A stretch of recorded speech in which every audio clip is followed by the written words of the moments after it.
Saludos a todos, mi nombre es Gabriel González y hoy es 28 de julio de 2024. Vamos a continuar haciendo reflexiones sobre la legislación tributaria costarricense y hoy vamos a hablar sobre el hecho generador. Primero, ¿qué es un hecho generador? Recordemos que el hecho generador es el acto, negocio o comportamiento que hace que nazca una obligación tributaria. De ahí se determina qué tipo de tributo es y hacia dónde va. Tenemos un sujeto activo, que el sujeto activo es quien recauda, fiscaliza, controla y se establece el tipo de tributo. En este caso puede ser la Dirección General de Tributación, puede ser las municipalidades y demás. También tenemos el sujeto pasivo, que es quien realiza esa obligación, paga el tributo según lo que se establezca por ley y debe declarar de manera responsable y voluntaria. Ahora, conociendo bien esto, vamos a hablar sobre los hechos generadores de impuestos sobre la renta de capital inmobiliario. Esto corresponde a los ingresos provenientes de intereses, de rendimientos financieros, arrendamientos y explotación de la propiedad intelectual, donde se establece sobre eso un impuesto especial para el pago de estos tributos de acuerdo a lo que establece la Dirección General Tributaria. También tenemos el impuesto de renta de capital mobiliario, que son aquellas rentas que normalmente vienen asociadas a el arrendamiento de dinero o explotación de bienes muebles, por ejemplo, edificios, préstamos y demás. Y también, por último, tenemos la renta de capital inmobiliario, que viene derivado a la cesión de derechos o facultades de uso de algún inmueble que yo brinde y que de ahí se saque alguna ganancia sobre eso. Ahora bien, tenemos también lo que son el hecho generador de los impuestos sobre las utilidades. En este caso, el hecho generador brinda este concepto para todas las empresas o personas físicas o jurídicas que bajo su esquema de negocio generan fines lucrativos.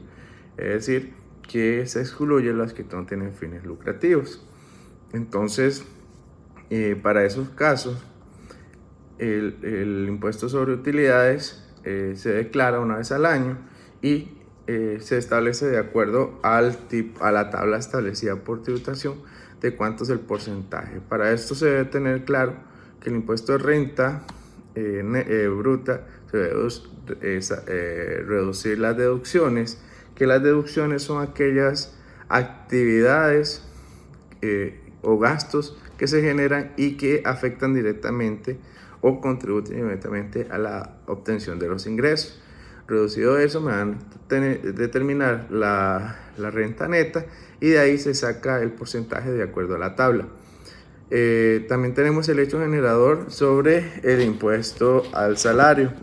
El impuesto al salario es un impuesto establecido para aquellos salarios, valga la redundancia, que sobrepasan algún monto. Tenemos un tope, que es el salario de ese mínimo hacia abajo son exentos. Luego tenemos la diferenciación que se saca por porcentaje y todas esas tablas las establece la Dirección General de Tributación. Ahora tenemos lo que son gastos deducibles y gastos deducciones únicas.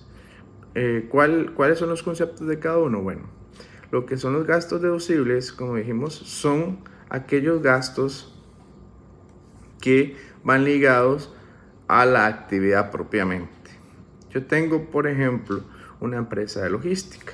Entonces, para esa empresa yo ocupo bodegas, alquilar bodegas, alquilar camiones, pagar salarios. Entonces, esos son gastos que son directamente aplicables al impuesto sobre renta. Es decir, que a mi ganancia yo tengo que restarle. ¿Por qué? Porque esos gastos son directamente relacionados a la obtención de mis ingresos.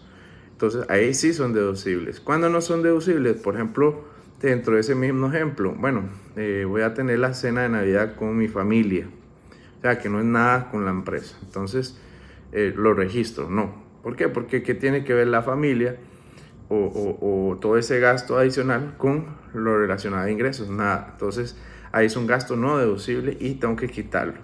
Recordar de que ante la legislación costarricense todos los gastos deducibles deben de venir ligados a un comprobante electrónico para que quede respaldado.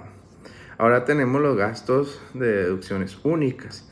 En este caso son gastos o son deducciones, como dice la palabra, únicas y que solo aplican en el momento. Por ejemplo, el impuesto el impuesto de venta, el impuesto al alquiler, la hora de pagar honorarios. Entonces establece un tributo y se paga ahí. Ahora bien, ya teniendo claro esto, entonces tenemos, ya para ir contextualizando, entonces los hechos generadores son aquellas actividades o riesgos de negocio que comprometen y nace una obligación. No se van a hacer si no se ejecuta, no van a hacer esa obligación. Y es ahí entonces donde se genera estos hechos. Tenemos entonces, repasamos lo que son la renta de capital inmobiliaria, que va enfocado a un impuesto o un tributo establecido sobre ese capital inmobiliario, como es la propiedad intelectual, lo que es bienes inmuebles. Luego tenemos la renta de capital mobiliario, como es edificios, alquiler de montacargas, alquiler de camiones, y las ganancias de capital inmobiliario, que es aquel porcentaje que yo tengo sobre lo que yo constituí o cedí en el alquiler de un bien inmueble y que obtengo ganancias sobre eso. También vimos lo que son el impuesto sobre utilidades, que solamente aplicaría para empresas que lucran, es decir, que las que no lucran, como el Estado, municipalidades, fundaciones, empresas deportivas. Si ellas hacen su actividad, pero determinan de que hay que distribuir los dividendos entre los socios, entonces ya cambia su estatus de una fundación, por ejemplo, a una sociedad lucrativa, y por ende tiene que declarar y pagar impuestos.